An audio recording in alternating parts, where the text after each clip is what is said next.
আসসালামু আলাইকুম গাইস, কি খবর? আশা করছি সকলে ভালে আছে, সুস্থ আছে। আলহামদুলিল্লাহ আমিও ভালো আছো। রোজার বেশি দিন নাই, ঈদ আহিলে তো ভাবিছো এটা করে রুম ক্লিনিং কৰোঁ। তো সম্পূৰ্ণ ভিডিওটা চাই থাকক আৰু ভাল লাগিলে প্লিজ লাইক কমেণ্ট আৰু এটা ছাবস্ক্ৰাইব কৰি দিব নাপাহৰিব। তো সম্পূৰ্ণ চাই থাকক। এতিয়া আকিলক অলপ মই যত্ন কৰি খিলাই বিলাই পঠাই দিলোঁ তাৰ দাদাৰ ওচৰত। ক'লোঁ যে আপু অলপ যাই খেল, মই ওপৰত কৰি ঘৰটা চাফা কৰি লওঁ। তো তাকে মানিল, তাই গুচি গ'ল। তো এখন মই প্ৰথমত ওপৰৰ যিমান লেতেৰা আছে চব আগত ধূলি বালু ঝাৰি ল'ম, তাৰপিছত তলৰ কামখিনি কৰিম।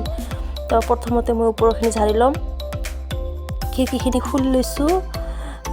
মই বহুদিনৰ পৰা খিৰিকী নুখোলোঁ, এই যি ধূলি বালু ভাল নালাগে, সেইকাৰণে আজি আৰু বহুদিন পিছত খিৰিকীটা খোলোঁ। আৰু সেই যে ওপৰত যে চাইছে জেগা আছিলে কিতাপ, জাহিদৰ কিতাপ, প্ৰত্যেক বছৰে এনেকুৱা কিতাপ জমা হয়, ভাল নালাগে। আগৰ দিনত ভাল আছিল না, আমি যেতিয়া পঢ়িছিলোঁ তো এটা কিতাপ দি বহুত বছৰ পঢ়া গৈছে। কিন্তু বৰ্তমান প্ৰাইভেট স্কুলবিলাক আৰু কেনেকুৱা হৈছে, এক বছৰত এটা কিতাপেই হয় আৰু পিছৰবাৰ নহয়, এটা কিতাপ বেকাৰ হৈ থাকে। তো এনেকৈ বহুত কিতাপ জমা হৈ থাকে। যিয়ে নহওক গাইজ, মই এনেকৈ ঘৰগিলা চাফা কৰি আছোঁ। ওপৰৰ গোটেইখিনি এনেকৈ চাফা কৰি ল'ম। আৰু সেই বক্সটা দেখিছে যে গাইজ, এটাত কিন্তু এখনো মই আনবক্সিং কৰাই নাই। অনলাইন কিবা অৰ্ডাৰ কৰি আনিছিলোঁ, তো ভাবছোঁ ঈদৰ পিছতহে আনবক্সিং কৰিম। যিয়ে নহওক গাইজ, চাওক মোৰ ওপৰত কমপ্লিট ক্লিনিং কৰা হ'ল। যিমান চিলিঙত অলপ যে ধূলি বালু আটকি আছিল চব চাফা কৰিছোঁ। তাৰপিছত মই তলৰখিনি কৰিম। তো এখন ফিৰ মই বিচনাৰ যিমান লেতেৰা ধূলি বালু পৰছে, বিচনাৰ কভাৰ চভাৰ চব বাহিৰত লৈ ঝাকৰাই কিনে মেচিনত দিম। প্ৰথমতে বিচনা চাদৰটা উঠাইছোঁ, তাৰপিছত এই বালিচৰ কভাৰ চভাৰ যিমানখিনি আছে আৰু। যিয়ে নহওক ঈদৰ কাৰণেতো চাফা কৰিব লাগবই, কিন্তু মই ৰোজাটো তাই কৰি লৈছিলোঁ কাৰণে অলপ আজি মোৰ কষ্টটা কমেই হ'ল। ৰোজাৰ আগতে মই গোটেই ঘৰৰ বস্তু উল্টা পাল্টা কৰিছোঁ যে, সেইকাৰণে গোটেই ঘৰে চাফা হৈ আছে। তো তাৰপিছত মই ফ্ৰিজৰ কভাৰ, ড্ৰেছিং টেবুলৰ কভাৰটা আৰু চকেছৰ ওপৰত যে কভাৰকেইটা আছে, গোটেইকেইটা ওলাই মই বাহিৰত ঝাকৰি কিনে মেচিনত দি থৈ আহিছোঁ। তাৰপিছত ফুল চুল যিবিলাক আছে এইবিলাক মই এখন নুধুওঁ, তো দেৰি কৰি লাহে লাহে ধুম। আৰু আগত ওপৰৰ কামখিনি কৰি লৈছোঁ, ঘৰৰ গোটেই ক্লিন কৰি ল'ম, তাৰপিছতহে লাহে লাহে একদিন পিছে কৰিম। একদিনতো সম্ভৱ নহয়। তো গাইজ চাওক, মোৰ বক্স পালঙৰ ভিতৰত অলপো লেতেৰা নাই। তো মই এখন কম্বল এটা ভৰাই থৈ দিম, সেইকাৰণে এটা বস্তা লৈ আহিলোঁ, ডাঙৰ এটা বস্তা আছে।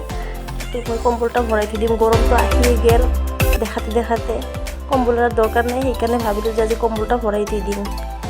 সব সময়তো আৰু এতিয়া খোলা নহয় পালংটা, তো আজি আৰু কম ঠিক আছে, কামৰ সময়তে আজি ভৰাই থৈ দিলোঁ। তো যিয়ে নহওক মোৰ এদি ধোৱা হ'ল। তাৰপিছত বিচনাখন অলপ ঝাকৰাই কিনে পেপাৰটা পাৰি ল'ম আৰু খেতাটা পাৰি ল'ম। বিচনা চাদৰ দেৰি কৰি পাৰিম, যিহেতু এখন ধূলি বালু এখনো কাম হোৱা নাই, তলত মই এখনো ঝাৰু দিয়া নাই, চব কৰি কেনেহে তাৰপিছত বিচনাটো পাৰিম। এইফালে ড্ৰেছিং টেবুলৰ যিমান বস্তু আছিল গোটেই খুলি চাফা কৰি দেখা নহ'ল কমপ্লিট, বহুত ডাঙৰ হৈ যায় ভিডিঅ' এটা নহ'লে, তথাপিও মই চেষ্টা কৰিছোঁ।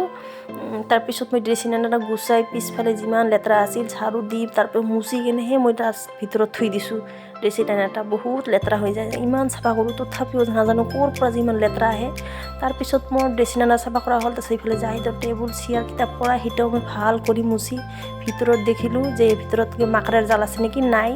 তাৰপিছত মই এনেও মই প্ৰত্যেক দিনে ঝাৰু দিয়াৰ সময়ত মাকৰাৰ জাল মই চেক কৰি ঝাৰু দিম, যাতে বেছি ধূলা বালু জমি নাযায়, লেতেৰা দেখা যায় ঘৰটা যিমানে চাফা নকৰোঁ কিয়। তাৰপিছত মোৰ ড্ৰেছিং টেবুলটা হ'ল, তাৰপিছত মোৰ টেবুলটা হ'ল। তাৰপিছত মই এখন ফ্ৰিজৰ পিছফালে যিমান লেতেৰা আছিল এইবিলাকও মই ভাল কৰি লৈছোঁ। আৰু ফ্ৰিজটা যিহেতু ৰোজাৰ আগতে চাফা কৰিছোঁ ভিতৰত, আজি নকৰোঁ। তাৰপিছত ফ্ৰিজটা হ'ল। তাৰপিছত কাপোৰ যে আছে আলমাৰীৰ কাপোৰখিনি ভাজ কৰাই আছে, মই ভাজগিলা নুখুলোঁ, বেকাৰ কাম বাঢ়াই লাভ নাই, ইমান সময়ো নাই যিহেতু ৰোজা আছোঁ। আৰু ফিৰ ৰোজাৰ নাস্তা বনাব লগা আছে। ইফালে আৰু আকিল আছে, আকিলৰ অলপ যত্ন আছে, তাক অলপ যত্ন কৰিব লাগিব। তাৰপিছত মই কাপোৰখিনিও ভাল কৰি ভাজ কৰি মিলাই আৰু কি থৈ দিছোঁ, কি ভাজটো যেনেকৈ সেনে আছে আৰু মিলাইছোঁ খালি। তাৰপিছত মই চকেছৰ যিমান কাপোৰ চোপোৰ আছিল, যিমান বস্তু আছে চব ওলাই লৈছিলোঁ গাইজ। তো দেখা নহ'ল, সম্পূৰ্ণ কাপোৰ চোপোৰ ওলাই তাৰপিছত মই চাফা কৰি কি কৰিলোঁ কমপ্লিট। এই যে চাওক ঘৰটা, মোৰ ঘৰ কমপ্লিট চাফা কৰা হ'ল। এটা ৰুম হ'ল আৰু আছে এটা, আৰু পাকঘৰ আছে দুটা, বেছিতো ৰুম নহয় অলপখিনিয়ে।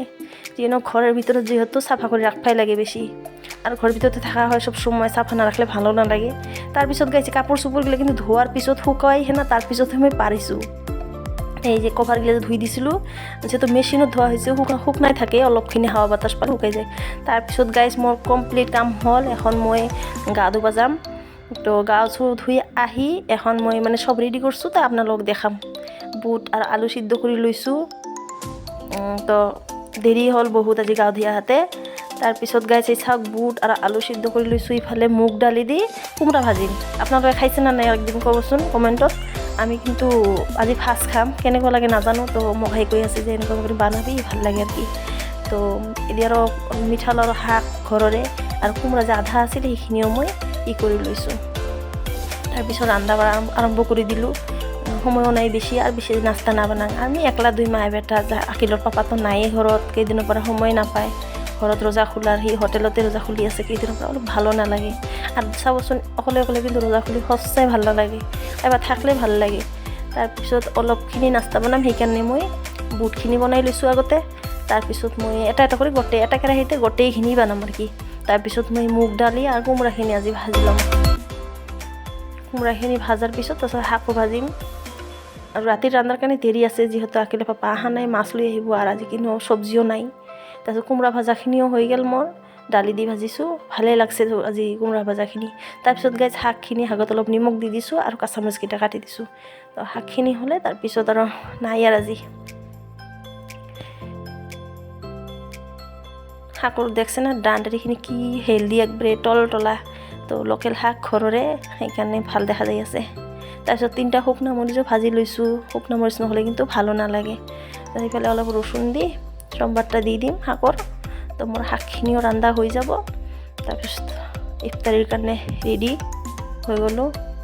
ইফতাৰীও ৰেডি হ'ল মোৰ। তৰমুজ আছিল, তৰমুজটা কাটি লৈছোঁ, খেজুৰ লৈছোঁ আৰু পিঁয়াজ মৰিচ দি থৈ দিছোঁ। পিছত কি কৰিম মোৰ ডেম হ'ব আগতে কৰিলে। তো ইফালে আৰু ইফতাৰী কৰাৰ পিছত গাইছ বহুত সময় পিছত আকিলৰ পাপা আহিল, মোৰ মানুহজন।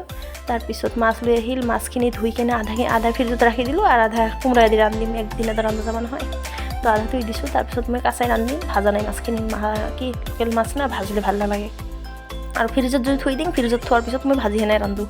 তাৰপিছত গাইছ এই যে ৰচুন, কাঁচামৰিচ, পিঁয়াজখিনি মই শিলপাতাত বাটি লৈছোঁ আৰু মই অলপ জিৰাও বাটি লৈছোঁ, যিহেতু জিৰাৰ গুড়া নাছিল।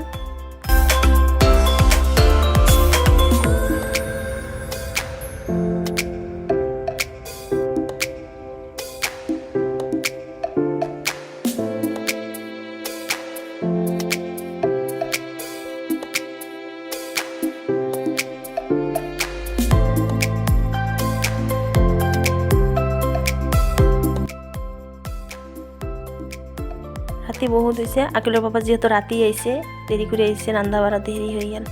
তাৰপিছত তৰকাৰীটা মোৰ কমপ্লিট। চাওক কালাৰটা কি বঢ়িয়া হৈছে। তৰকাৰীটো কিন্তু বহুতেই টেষ্টি হৈছিল। কোমোৰাৰ চেণ্টটা মই বহুতেই ভাল পাওঁ লোকেলটা হ'লে।